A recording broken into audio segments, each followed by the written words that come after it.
Please help me. I'm stuck in my room months after surviving the most traumatic experience of my life, and according to my doctor, I'm developing agoraphobia. But I don't think he or my family understand that I'm in literal fucking danger. I haven't slept in, 3 days? I can't eat, and I've locked myself in here for my own safety, as well as my father's and brother's. I have no clue what to tell them. Fuck, I don't even know where to start. I try to explain, but the words get tangled in my throat, like I'm choking on a tongue twister. And I won't tell you why my hands are slick with blood, sticky, wet, and fucking vile. I can still feel it, like there's something lodged deep inside me. So deep not even my dad's penknife can reach it. I've spent most of the week hunched over the bathroom sink, watching dried blood swirl down the drain like tea leaves.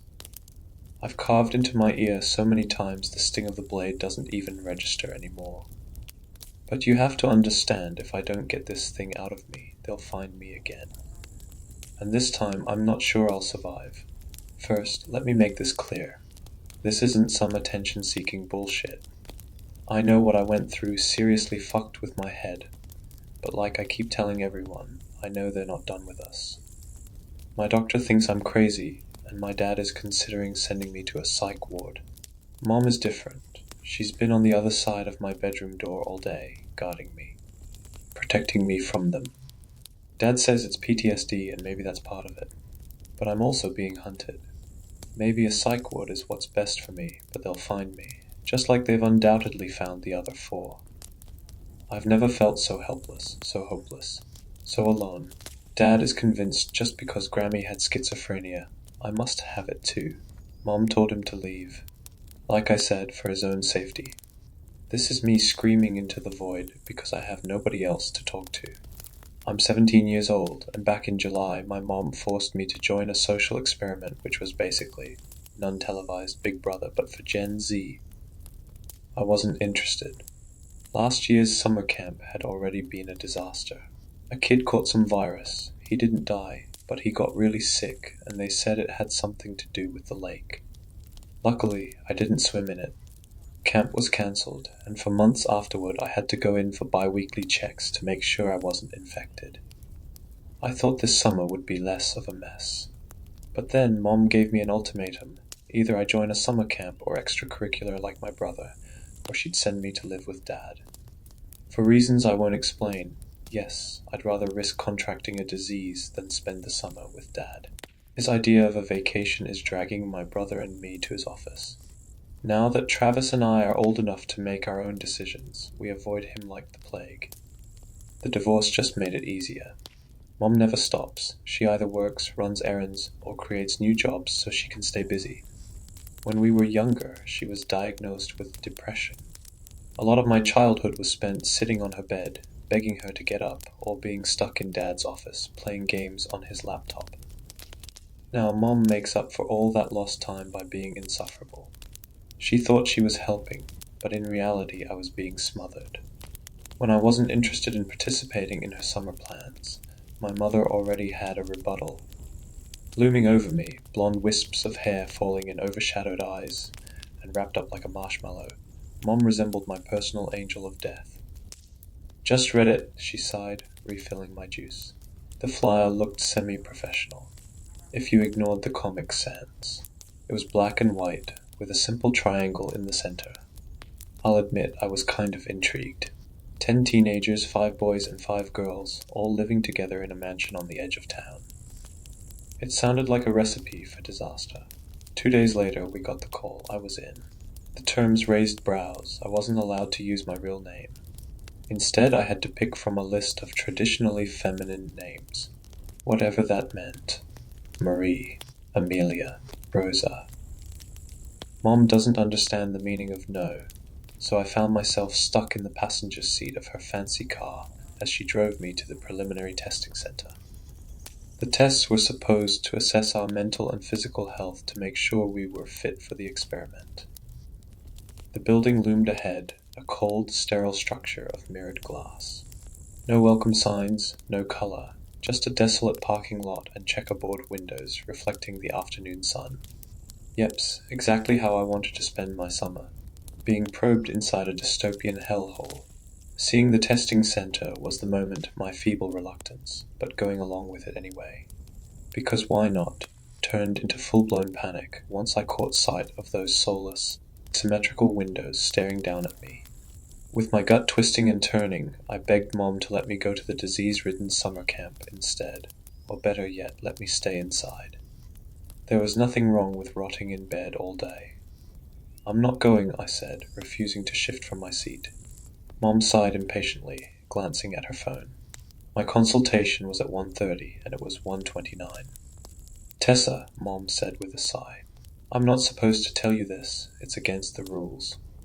But," she rolled her eyes, "call it quid pro quo if you want. I knew what was coming. The same threat every summer. If you don't do what I say, you can go live with your father." I avoided making eye contact with her. "I'm not living with Dad." Mom cleared her throat. "This isn't just a social experiment, Tessa. It's a test of endurance. The team that stays in the house the longest wins a prize." She paused, playing with her fingers in her lap. $1 million. I nearly fell out of my seat. $1 million? I choked out.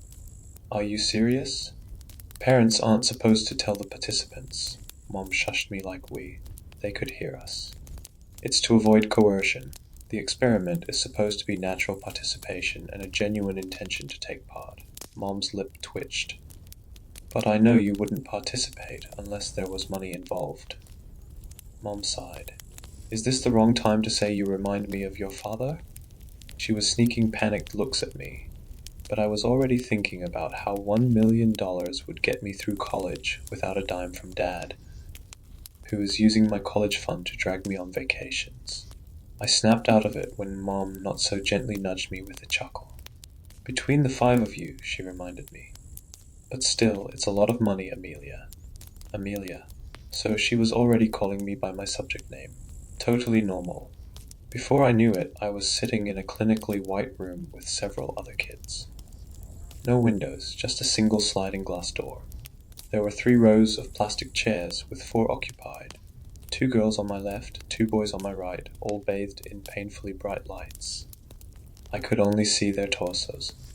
A guard collected my phone, a towering woman resembling Miss Trunchbull, right down to the too tight knotted hair and military uniform. I barely made it 3 strides before she was stuffing a white box under my nose, 4 iPhones already inside. I dropped my phone in, only for her to pull it back and thrust it back in my face. "Turn it off," she spat. I obeyed, my hands growing clammy. I was referred to as Amelia and told to sit in my assigned seat. I could barely see the other participants, that painful light bleeding around their faces, obstructing their identities. It took me a while to realize it was intentional. These people really did not want us to see or speak to each other. I did manage, through a lot of painful squinting, to make out one boy had shaggy, sandy hair, while the other, a redhead, wore Ray-Bans. The girls were a ponytail brunette and a wispy blonde. Time passed, and the guards blocking the doorway made me uneasy. The blonde girl kept shifting in her seat, asking to use the bathroom. I just saw her as a confusing golden blur. When they told her no, she kept standing up and making her way over to the door before being escorted back. The red-headed boy was counting ceiling tiles. Through that intense light bathing him, I could see his head was tipped back. I could hear him muttering numbers to himself and immediately losing his place. When he reached 4,987, he groaned, slumping in his seat. When my gaze lingered on the blonde for too long, the guard snapped at me. "Amelia, that's your first warning." The kids around me chuckled, which pissed her off even more. "If you break the rules again, you'll be asked to leave." Her voice dropped into a growl when the boys' chuckles turned into full-blown giggles. I tried to hold in my own laughter, but something about being trapped with no phones or parents and forced into a room with literally nothing to entertain us turned us all into kindergartners. Again, which was refreshing. I think at some point I turned to smile at the blonde, only to be fucking blinded by that almost angelic light. I noticed the guard's knuckles whitened around her iPad. Her patience was thinning with every spluttered giggle. and honestly, that only made it harder not to laugh. "Heads down," she ordered. The spluttered laughing was starting to get to her. I don't know what it was about her authoritative tone, but we obeyed almost instantly, ducking our heads like falling dominoes. In 3 strides, she loomed over us, the stink of hair gel and shoe polish creeping into my nose and throat. I didn't dare look up, but when one of the boys coughed, I knew I wasn't the only one overwhelmed by the smell. This woman's simple knotted ponytail was not worth that much hair gel. She paced up and down our little line, and I watched her boots thud, thud, thud, thud across the floor. When she stopped in front of me, the smell grew toxic, my eyes smarting and my eyes started to water. "If you make any more noise, you will be asked to leave." With $1 million hanging over my head, I didn't. Luckily, after hanging my head for what felt like 2 hours, my name was finally called. The afternoon was a literal blur. I was welcomed into a small room and told to perch on a bed with a plastic coating, the kind they have in emergency rooms. I went through my usual checkup. They measured my height and weight and drew some blood. According to the man prodding and poking me, my physical health was perfect. During the mental health tests, I answered a series of questions about my well-being, confidence, social life, relationships, and overall attitude toward life. I studied the guy's expression as he ran through the questions, and I swear he didn't even blink. He looked about my dad's age, maybe a little younger, with a receding hairline. He wore casual jeans and a shirt under a white coat. "All right, Amelia, your preliminary tests are looking promising so far," he said, standing and offering me a kind, if slightly suspicious, smile. It looked almost mocking. "You're probably not going to like this part, but I can assure you this is simply to protect subject confidentiality." He nodded reassuringly. I tried to smile back, but I was definitely grimacing. He turned his back and rummaged through a drawer, pulling out a scary-looking shot. I hated needles. My gaze was already glued to the door, calculating how to dive off the bed without looking childish. I jumped when a screech echoed from outside, reverberating down the hallway. It was one of the guys. Before I could move, the doctor was in front of me, his warm breath in my face. "Open wide, Amelia." I did, opening my mouth as wide as I could. He chuckled. "Your eyes, Amelia. Open your eyes as wide as you can, and try not to blink, all right?" Another cry echoed, louder this time. The same boy. Thundering footsteps pounded down the hallway. "No, let me go. Get the fuck off me. I don't want to." I found my voice, though it came out as a whimper. "Is he?" "We're having slight trouble with one particular subject," the doctor murmured, his gloved fingers forcing my left eye open. "He is afraid of needles." His tone was gentle, and the knot in my stomach loosened. I barely felt the shot as I focused on counting the ceiling tiles. He pricked both of my eyes, and when it was over, he told me to blink 5 times and open them again. "It's not permanent," he said, though his voice sounded strange. It wasn't just my vision, it was messing with voices too. "It should wear off by the time you get home." He helped me stand. "If you're still experiencing blurred vision after 6 p.m., don't hesitate to contact us." Blurred vision.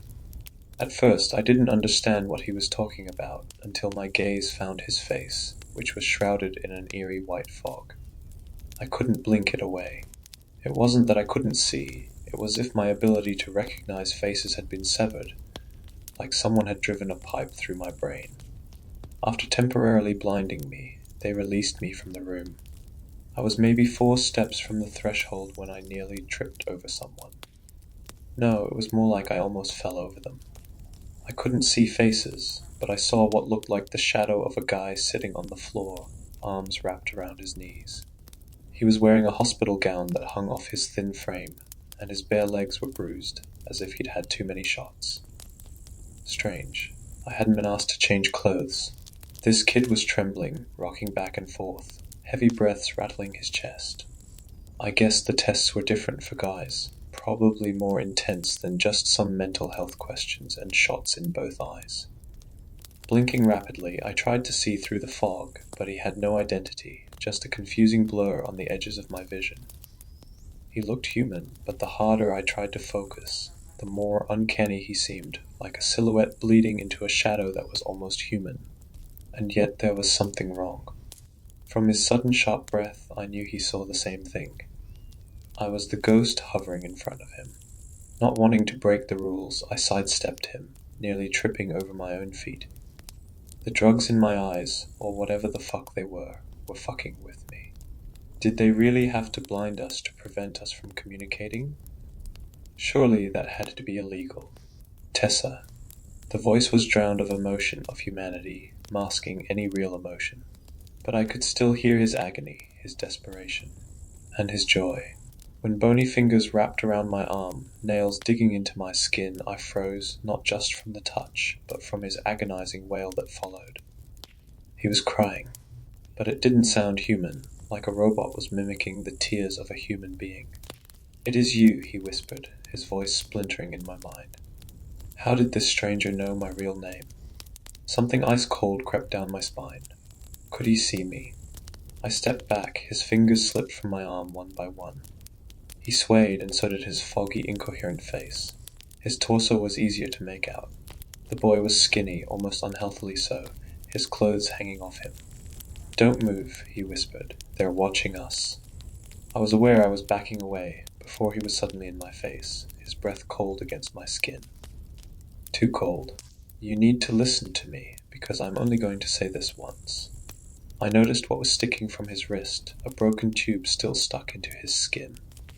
He'd torn out his IV. What did this kid need an IV for? "Shh," he whispered. "I didn't say anything," I replied. He laughed, which was a strange choking sound through a robotic filter. "You sound like a Dalek," he giggled, barely holding himself together. Then, without warning, he grasped my arm tighter, drawing a small screech from my throat. "They keep calling me. What's the word again?" His laughter turned hysterical, nearly toppling him over. It was drowned out by more screeches, probably from the drugs masking his real laugh. He leaned closer, forcing me against the wall, breath hissing in quick bursts. "You know," he laughed. His blurry form swayed to the left, then the right sweat-soaked curls sticking to his forehead. "Grr," he growled, breaking into another giggle. "That's what they keep calling me." The boy who knew my real name didn't stop to talk. Instead, he flicked my nose before catapulting into a run in the opposite direction. The doors flew open, and a group of guards charged after him. After that weird encounter, I somehow found my way back to my mother, who was also a blurry face. She hugged me and asked how it went. I told her I didn't want to continue, and of course she was like, "Well, you haven't even given it a real try, Tessa." It might surprise you. I was too disoriented to tell her I was partially blind. Thankfully, the blur wore off after an hour, as soon as we left the testing center. Mom was reluctant to pull me from the program until I told her they stabbed me in the eye and temporarily blinded me. I had to beg her to not go back and murder that doctor. Mom was ready to be insufferable again, but this time I actually wanted her to act like a mama bear. But once a contract is signed, not even a parent can break it. So it was either I participated in the experiment or my mother would be sued. That's how I found myself standing in front of a towering mansion under a dark sky. The place was beautiful but had a macabre, Addams Family vibe. I'm not sure how to describe it because my clumsy words won't do it justice. It was a mix of modern and ancient crumbling brick walls paired with sliding glass doors. A towering statue of Athena loomed over the fountain in front of me. I snapped a quick photo with my phone, captioning it for my 100 Instagram followers, before another female guard promptly confiscated it. All of the guards were female, I noticed. No men. I was only allowed one suitcase for clothes and essentials, so I dragged along a single carry-on. The organizers were a brother-sister duo of young scientists named Elizabeth and Nathaniel. They looked and acted like twins, finishing each other's sentences and mimicking expressions which was unsettling. Elizabeth was the outspoken one, and she refused to call me by my real name outside the experiment.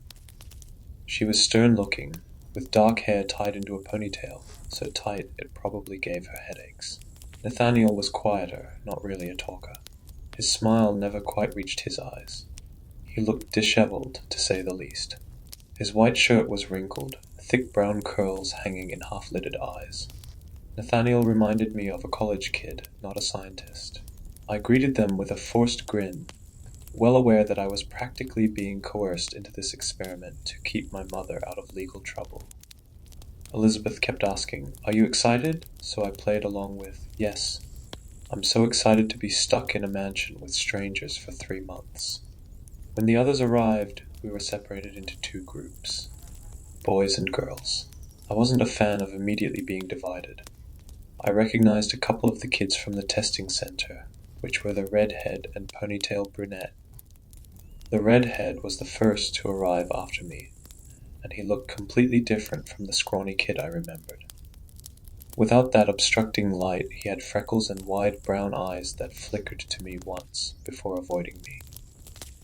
He was definitely on his school's football team, broad-shouldered and boyishly handsome, but his eyes kept drifting to my chest.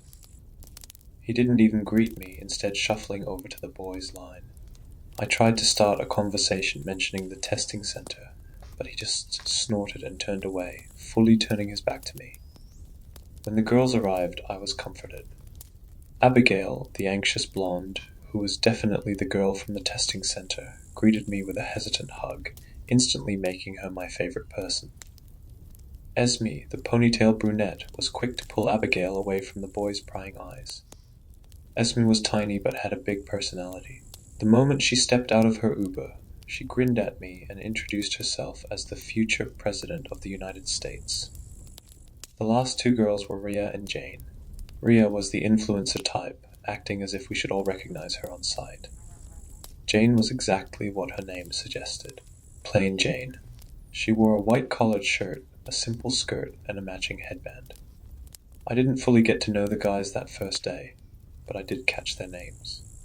Freddy was the guy who would not stop talking about his dog.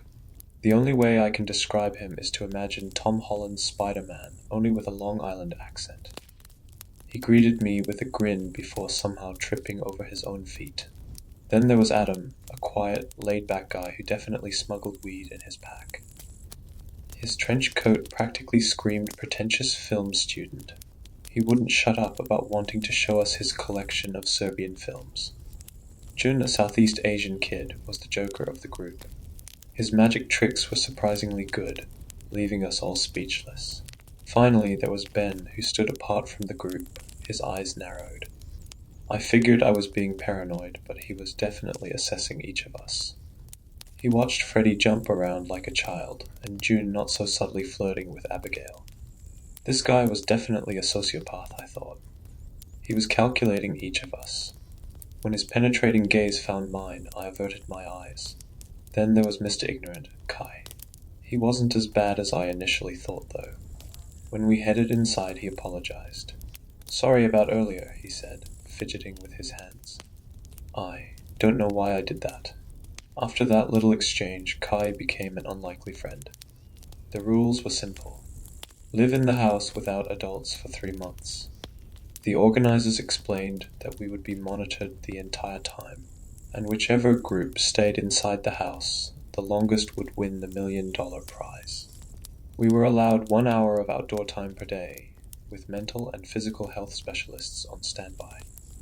Just like I thought, Ben, now knowing our personalities, took charge, gathering everyone in the foyer to assign sleeping arrangements.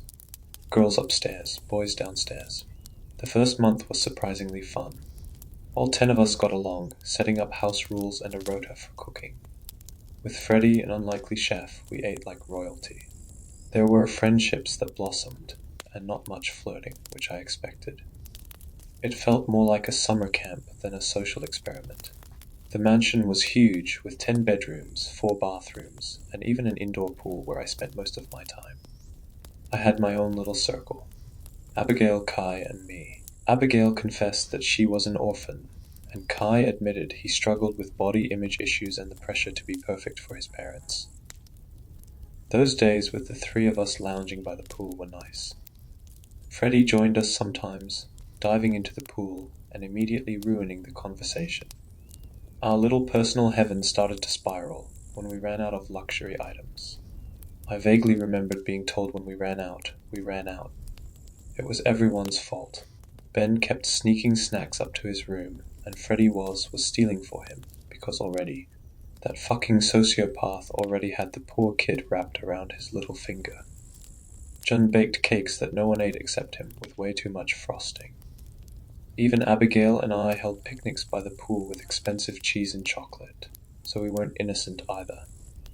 However, Freddy got the most blame, since he admittedly was a little too obsessed with making every night a celebration. Ben started yelling at him, but it was Ben who insisted on making a luxury 10-cheese pasta a week earlier. When the essentials became our only food, we tried to ration them. Jun helped Freddy portion meals, and Abigail and I started noting down every food item. I concluded that as long as stuck to our rations, we could live comfortably for the duration of the experiment. Then the boys threw a midnight party. They blew through nearly a week's worth of food in one night. I dragged a disheveled Kai out of Ben's room, which stunk of urine, and demanded to know why they'd done it.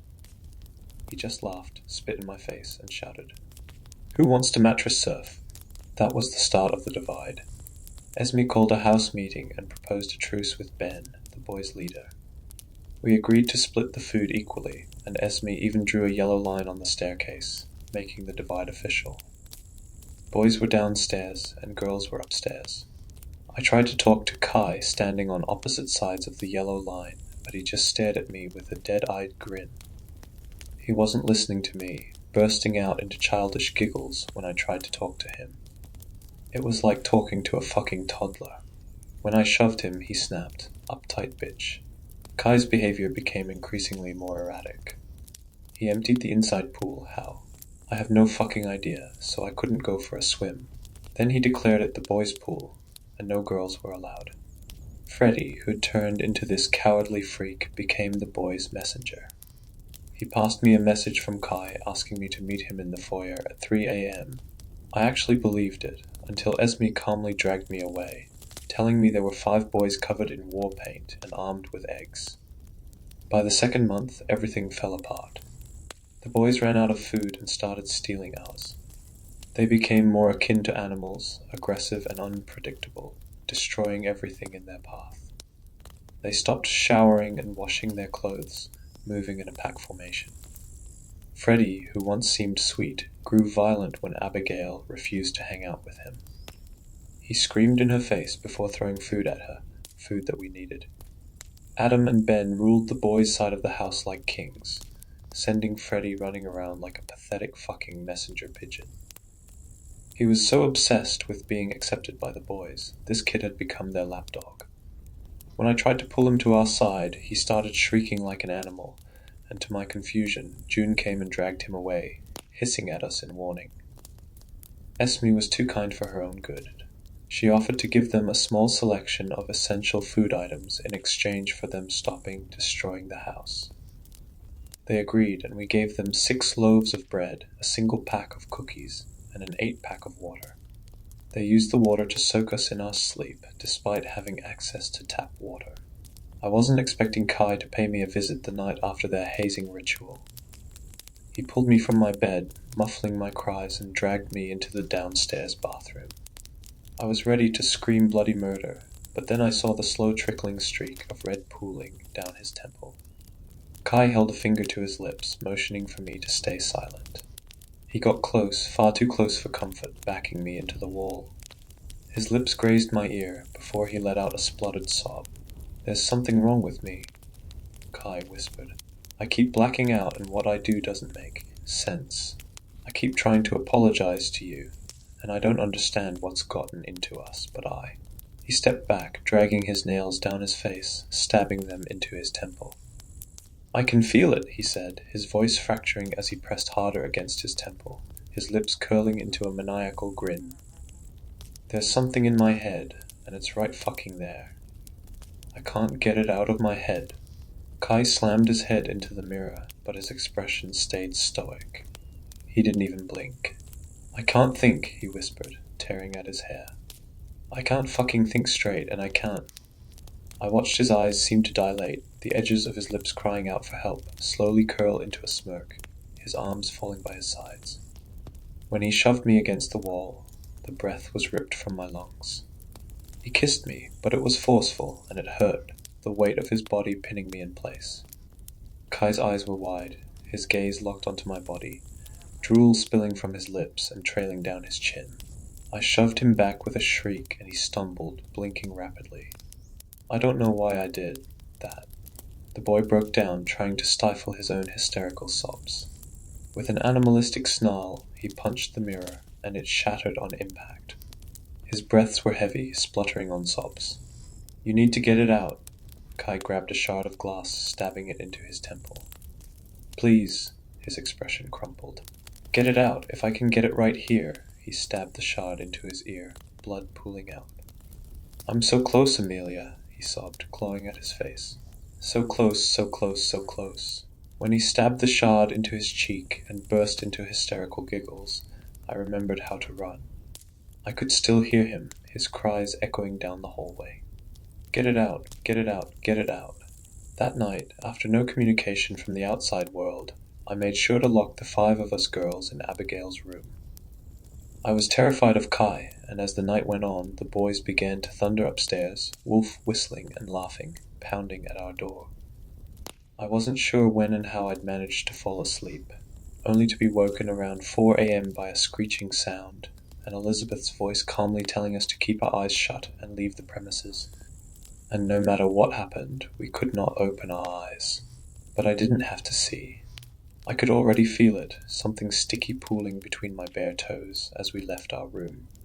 Elizabeth's voice led the 5 of us downstairs, and I'll never forget the sensation of slipping in something wet and squishy, that oozed and slicked the back of my bare soles. 24 hours later, we were informed that all 5 boys were dead, presumably killed by an animal that had gotten in. But that wasn't true. For 2 weeks, I stayed in the facility for more tests. Elizabeth and Nathaniel told us to be as honest as possible, but when the other girls started to speak up about that night, they were promptly removed from group therapy. Esme was the first. The girl who I looked up to broke into a hysterical fit, attacking 3 guards. The next time I saw her, she wore a dead-eyed smile. I did try to ask her about that night, only for her expression to go blank, her smile stretching wider and wider, almost inhuman. I didn't even realize she'd lunged at me until Esme was straddling me, her hands around my throat. Something wet hit my cheek, drool. Esme was drooling. I stayed quiet and pretended to take medication I was prescribed for trauma, spitting them down the drain. I didn't tell the people in white prodding me that I lost myself, lost time, and for a dizzying moment, lost complete control. The people in white tell me I awoke at the sound of the alarm, but that wasn't true. I just remember rage that was agonizing, tearing through me like poison.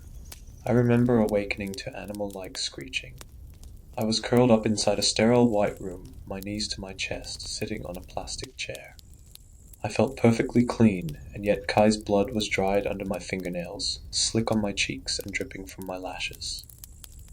He was all over me, staining me, painting my clothes to my flesh. His entrails were bunched in my fists, entwined between my scarlet fingers. Rage. What he had done to me played like a stuck record in my head. I was half aware of my fingers scratching at the plastic of the chair. I could hear the other girls screeching, ripping the boys apart, and the stink of flesh, the sweet aroma of blood thick in the air, made my mouth water. I was on the edge of my seat, spitting out fleshy pieces of Kai's brain stuck between my teeth. "I think I'm going crazy." His voice startled me, and I lifted my head, finding myself staring into 3 monitors playing footage from inside the mansion. There he was on the screen, balancing on a chair in front of a camera. His voice was slurred, his eyes dilated. "I think there's—" Kai punched himself in the face until his nose exploded, until he was picking at tiny metal splinters stuck to his lips and chin. "There's something in my head," he wailed. The footage switched, this time, to the testing center. There I stood, paralyzed, blinking rapidly at the ghostly figure I couldn't see. And standing in front of me was a boy. Tessa. His smile was wide, dreamlike. He could see me. "It is you." I felt something come apart in my head, unraveling. Especially when I was painted head to toe in him. but the thought was burned away before it could fully form. The footage flickered to a smiling Elizabeth, with her arms folded. "It's okay, Amelia," she said. "We all knew the girls were going to come out on top. From the moment we are born, women are made to be the hunters, while men, who of course mentally devolve with animal-like traits, are the hunted." She laughed, only for Nathaniel to grumble something behind her. Proving this to my stubborn brother was of course a chore, but now he knows. Elizabeth's eyes were manic. "The future is female. Women will climb towards the top of the food chain, while men are pathetic little boys who will regress to mindless beasts." I took in every word, squeezing entrails between my fists. "All right, Amelia, I want you to repeat what I say, all right? Then you can go finish your meal. I bet you're excited," she leaned forward. "I'm sure you're looking forward to stage 2 of the experiment. Now, what happens when the hunted fight back?" The woman clapped her hands together. "Even better. Why don't we see what happens when the hunters are let out of their cage?" "Just get on with it," Nathaniel said from behind her. "Stop fucking gloating, sis."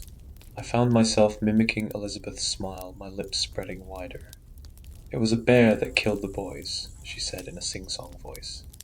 I copied her, the words rolling off my tongue perfectly. "It was a bear." When the sliding glass door opened, releasing me back into the house, Freddie stumbled past me. Like clockwork, the girls surrounded him in a pack. Abigail was the first to lunge, leaping onto his back with a feral snarl. Esme followed, and then Jane.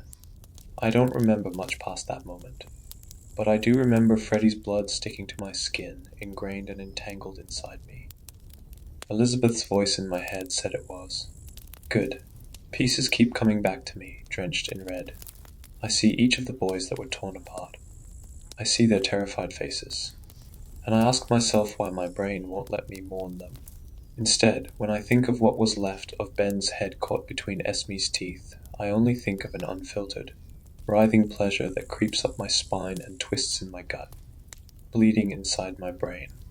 Why did my brain like it? The day I was released from the testing facility, I forgot my bag. Mom told me to go back and get it, and I did, though not before peeking into the room on my left, where I had been staying. Unlike my room, which had a bed and wardrobe, this one held a glass cage. Inside, a boy curled up like a cat, dressed in clinical white shorts and t-shirt.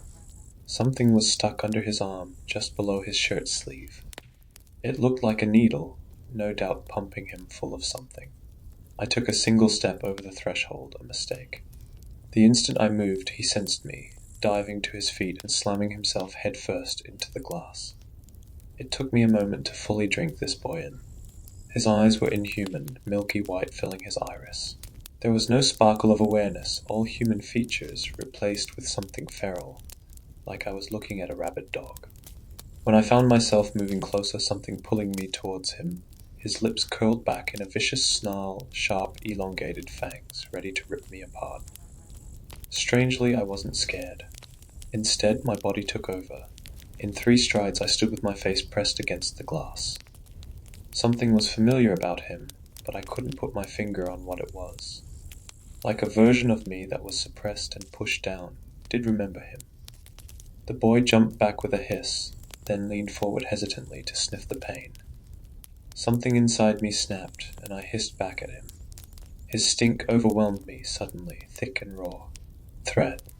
The feeling was foreign, and yet I couldn't say I hadn't felt it before. Before I could stop myself, my body was lunging into the glass, an animalistic screech tearing from my lips. I couldn't control it. Suddenly, hunger and thirst overwhelmed me. My gaze locked onto his throat, where I sensed a healthy pulse. The boy cocked his head slowly, studying me. He opened his mouth to speak, but his words were tangled and wrong, blended together. That snapped me out of it. He snapped his teeth one more time, as if warning me, before stepping back and resuming his position curled into a ball. When logic returned in violent splutters, whatever had taken over me faded.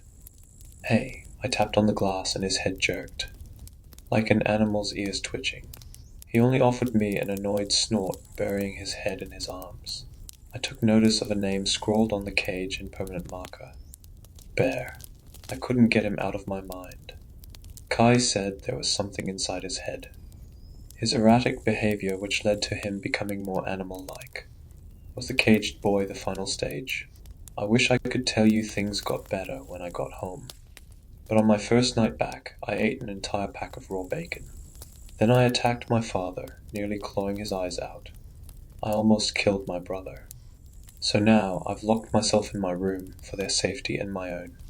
3 days ago I was formally invited to participate in Stage 2. It will take place from October to December. The bastards covered the first stage up. According to my town, the boys don't even exist anymore.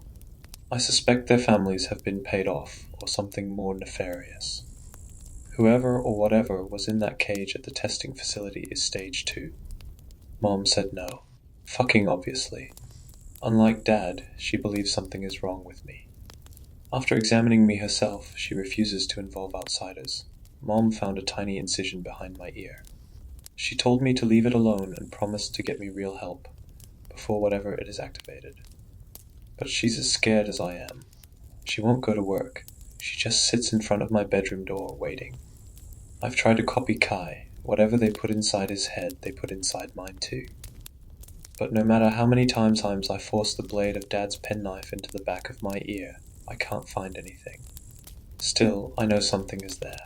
It's why I can smell Mom's scent so clearly. And no matter how hard I try to push the thought away, all I can think about is tearing out her throat. I know the other girls are waiting. I can already sense them crowding around the house, waiting for their kill.